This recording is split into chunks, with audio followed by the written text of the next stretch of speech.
Le Remington New Army Model 1858 est un revolver à percussion de calibre 44 et .36 produit par Remington Arms. Il est amélioré donnant naissance au modèle 1861, puis 1863, qui fut la plus répandue des trois versions. La présence de la date de brevet de 1858 sur les trois armes fait prendre le modèle 1863 pour un 1858 auprès d'un grand nombre des tireurs. Des firmes italiennes le reproduisent en grand nombre depuis le milieu des années 1960. Il est réputé pour sa robustesse et sa grande précision.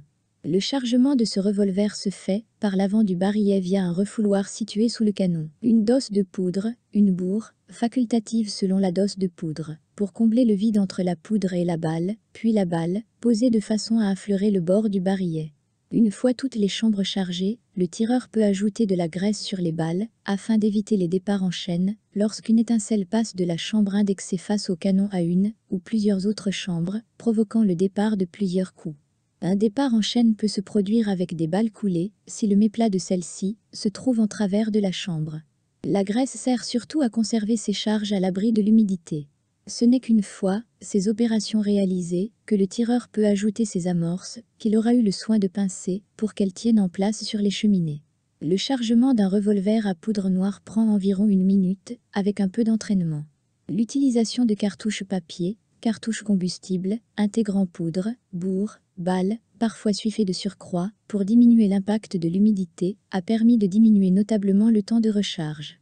L'utilisation alternative de barillets amovibles préchargés et amorcés a minimisé encore plus celui-ci. Environ 106 000 de ces gros revolvers furent acquis par l'US Army et l'US Navy durant la guerre de sécession et 20 000 furent revendus à l'armée française durant la guerre de 1870.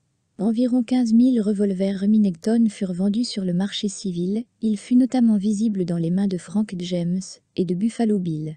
En raison de l'incendie de l'usine Colt, le Colt 1860 n'était pas disponible pendant un certain temps. Le revolver Remington était une arme à feu secondaire supplémentaire pour l'armée de l'Union. Par la suite, un grand nombre du revolver Remington a été commandé par le gouvernement américain. Il était plus cher, de 50 centimes, que le Colt, mais ceux qui pouvaient se le permettre ont fait remarquer sa durabilité. Il a été utilisé dans l'Ouest américain à la fois dans sa configuration de percussion d'origine et comme arme convertie en cartouche métallique, ainsi que dans le monde entier. Le revolver Remington doit sa durabilité au design Topsdra à structure solide. Le design est plus solide et moins sujet à l'étirement du cadre que les revolvers Colt de la même époque. Le verrouillage interne du Remington est un peu plus simple dans la construction. Alors que le Colt utilise des vis séparées pour la butée et la détente du cylindre, ces composants partagent la même vie traversante dans la conception Remington. Un inconvénient dans la conception du 1858 est que le canon et le récepteur sont d'une seule pièce, ce qui rend plus difficile le nettoyage du canon, car il ne peut pas être retiré.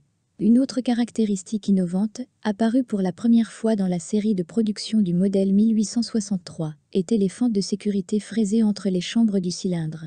La fente fraisée fixait positivement le marteau entre les chambres pour un transport en toute sécurité en plaçant le percuteur du marteau là où il ne reposait pas sur un capuchon de percussion, éliminant ainsi le risque de décharge accidentelle si le pistolet était tombé ou si le marteau était frappé. La plupart des revolvers du XIXe siècle n'avaient pas ces caractéristiques de sécurité. Les premiers revolvers Whitney, par exemple, étaient similaires au Remington, mais manquaient de fente de sécurité. Il était possible d'abaisser le marteau Whitney entre les chambres de cylindre pour un transport en toute sécurité, mais sans la fente fraisée Remington, le cylindre Whitney pourrait éventuellement glisser et tourner, permettant au marteau de frapper une chambre chargée et fermée et de provoquer une décharge accidentelle. Le revolver Remington a permis un retrait facile du cylindre, permettant un rechargement rapide avec un cylindre préchargé de rechange, ceci étant un avantage sur les autres modèles de revolver de l'époque. Il est cependant peu probable que cette pratique ait été courante au cours de la période. Les barillets de rechange n'étaient pas fournis par l'armée. En 1868, Remington a commencé à proposer des conversions de cartouches métalliques à 5 coups du revolver en 46 infir. Remington a payé une redevance à Smith et Wesson, propriétaires du brevet Rolin-Hit sur des cylindres de revolver percés pour une utilisation avec des cartouches métalliques. Les conversions de cartouches de l'armée Remington ont été les premiers revolvers à cartouches de gros calibre disponibles, battant même le Smith et Wesson 44 américain sur le marché de près de 2 ans. En raison du grand volume de ces pistolets, les armuriers individuels ont également produit des conversions de cartouches, dans une variété de calibres tels que 44, 40 et 45 Colt. Avec l'avènement des cartouches métalliques, Remington commença en 1868 à transformer des revolvers New Model Army à percussion pour tirer des cartouches métalliques. Un total de 4574 revolvers furent convertis, le barillet d'origine était remplacé par un barillet foré de part en part pour accueillir 5 cartouches à percussion annulaire au calibre 46.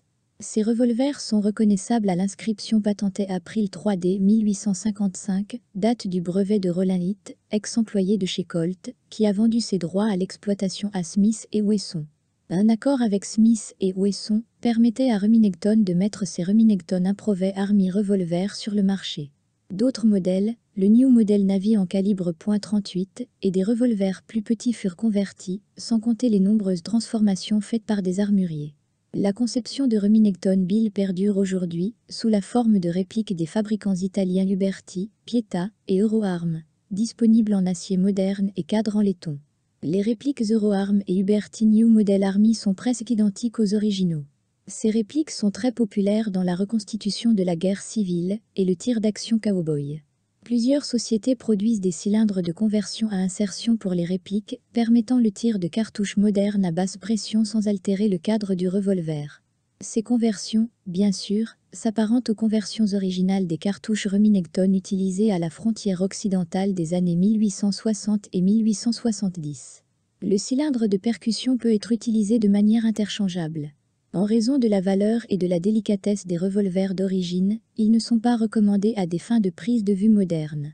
Ce revolver a été utilisé pendant la guerre franco-prussienne, amérindienne et civile américaine.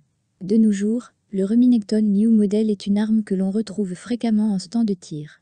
De nombreux fabricants de répliques en ont produit des copies plus ou moins conformes au modèle original. Le succès de ce modèle s'explique par sa grande simplicité et par sa robustesse. Ces répliques, sauf cas particuliers, sont en règle générale assez précises et à la portée de toutes les bourses en occasion, permettant de s'initier au tir aux armes anciennes pour un coût modique. En ce temps de tir, les charges de poudre sont généralement faibles, de l'ordre de 0,9 à 1,5 g pour un 44 et de 0,5 à 1 g pour un 36, afin de garantir un tir précis. Il n'existe cependant pas de table de rechargement prédéfinie, puisque chaque réplique aura une charge qui lui correspondra. Il est bon de noter que l'usage de la poire à poudre étant interdit en stand de tir, pour des raisons de sécurité, le rechargement s'effectue soit avec des cartouches papier, soit avec des doses préparées à l'avance dans des tubes à essai en plastique antistatique.